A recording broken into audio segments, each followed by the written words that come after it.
Senang berjumpa bersama saudara di dalam video kali ini. Kita akan membahas tentang iman yang bertindak. Nah saudara, kalau kita melihat dari perjanjian lama hingga perjanjian baru, tokoh-tokoh iman yang luar biasa sangat banyak di sana. Kalau kita melihat di perjanjian lama ada di sana Abraham. Kalau kita melihat juga di perjanjian baru ada Stefanus, dan semuanya para rasul, orang-orang yang beriman, yang tidak mencintai dirinya sendiri karena mereka sudah mengenal Tuhan dengan benar. Nah saudara, Ibrani pasal 11 ayat 1 mengatakan bahwa iman adalah dasar dari segala sesuatu. Nah ketika saudara dan saya mau mengorbankan hidup, mau memberikan sesuatu, mau menjadi pelaku firman Tuhan, berarti saudara harus dasarkan iman saudara di atas dasar yang benar, yaitu Yesus Kristus. Ketika kita mendasarkan iman kita kepada Yesus, maka sesuatu akan terjadi dalam hidup saudara dan saya. Ketika prawira dia mempunyai anak buahnya yang sakit, tetapi dia mempunyai iman yang luar biasa. Dia mengatakan, Yesus, kamu tidak perlu lagi datang ke rumahku, karena saya percaya ketika Tuhan mengatakannya sembuh, maka terjadi sesuatu. Maka demikian juga hidup saudara dan saya. Iman kita harus bertindak, sebab juga kita mengatakan iman tanpa perbuatan mati. Nah ketika kita tidak berbuat sesuatu, iman kita harus merespon firman Tuhan. Iman kita harus merespon setiap apa yang sudah dijanjikan oleh Allah dengan benar. Ketika respon kita benar, ketika pemikiran kita benar, ketika hati kita benar, ketika jiwa kita pertaruhkan di dalam firman, maka saya yakin dan percaya firman itu akan memampukan saudara. Firman itu akan membuat hidup saudara bertindak di dalam iman, yang membawa hidup saudara berkenan kepada Allah, yang membawa hidup saudara menembus kemustahilan. Sebab iman yang besar adalah ketika seseorang beriman di tengah-tengah badai, ketika seseorang beriman di tengah-tengah yang tidak mungkin orang lain bisa sanggup lakukan, tetapi kita berkata kita mampu sebab kita punya Tuhan yang besar. Iman adalah dasar dari segala sesuatu dan bukti dari apa yang belum kita lihat. Ingat saudara, ketika saudara beriman, berarti itu menjadi salah satu tanda bukti bahwa saudara mengasihi Tuhan.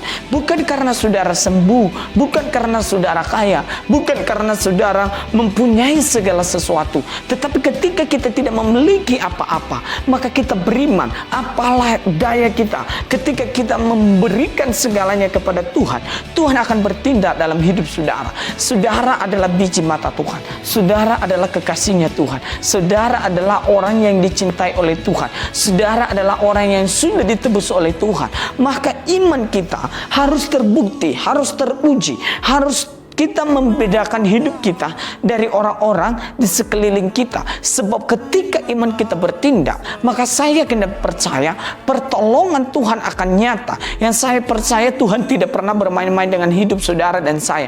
Tuhan tidak pernah membiarkan hidup saudara dan saya. Tuhan tidak pernah membuat sesuatu yang menyakiti hati saudara. Tetapi terkadang kita bertindak konyol, kita bertindak tidak selaras dengan firman Tuhan. Ketika saudara beriman, apa yang tidak pernah dilihat oleh mata, apa yang tidak pernah didengar oleh telinga, apa yang tidak pernah timbul di dalam hati, itu yang disediakan Tuhan bagi saudara dan saya. Tetapi terkadang hidup kita tidak seirama dengan Tuhan. Kalau kita melihat pasal Ibrani pasal 11, kita baca sampai ke bawah, semuanya itu adalah tokoh-tokoh iman yang luar biasa. Mereka mempertaruhkan harga dirinya, mereka rela meninggalkan masa lalunya, mereka rela untuk bertobat, mereka rela meninggalkan semua yang menurut mereka enak, tetapi mereka tinggalkan. Sebab mereka tahu yang mempunyai kehidupan adalah Tuhan, yang mempunyai segala-galanya adalah Tuhan, yang mempunyai masa depan adalah Tuhan, yang mempunyai emas dan perak adalah Tuhan,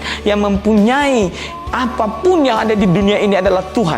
Maka gantungkanlah seluruh kehidupan dan seluruh pengharapan kita kepada Tuhan. Nah iman kita harus bertindak, harus bekerja keras, tidak boleh malas. Orang yang beriman tidak boleh malas, dia harus kerja, dan sesuai dengan firman Tuhan. Kita mengerjakan segala sesuatu bukan untuk diri kita, tetapi untuk Tuhan. Ketika kita melakukannya untuk kemuliaan Tuhan, maka saya kena percaya apapun yang kita lakukan, apapun yang kita kerjakan, Tuhan mampu tolong kita. Kalau kita merindukan sesuatu yang besar terjadi dalam hidup kita, marilah kita bertindak dalam dengan iman. Kalau kita merindukan sesuatu, mungkin kita merindukan pasangan hidup kita, mungkin kita merindukan masa depan yang cerah, bergantunglah kepada Tuhan dan berimanlah kepada Tuhan. Sebab Tuhan mampu mengubah hidup saudara dan saya. Sebab Tuhan mampu menolong saudara dan saya. Sebab Tuhan tidak pernah lalai untuk menepati janji-janjinya. Dia adalah Allah yang El Shaddai. Dia Allah yang maha besar. Dia Allah yang maha kudus.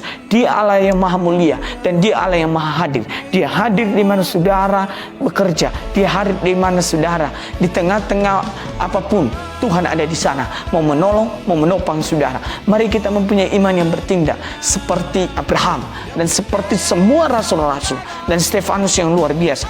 Dia dilempar batu, dia dihajar dan dicaci maki pada saat itu. Bahkan dia mati karena dia mempunyai iman yang taat kepada Tuhan Yesus Kristus. Mari kita menjadi pribadi yang mempunyai iman yang taat, dan kita menjadi pribadi yang mencerminkan karakter Kristus. Tuhan Yesus memberkati kita semua. Shalom.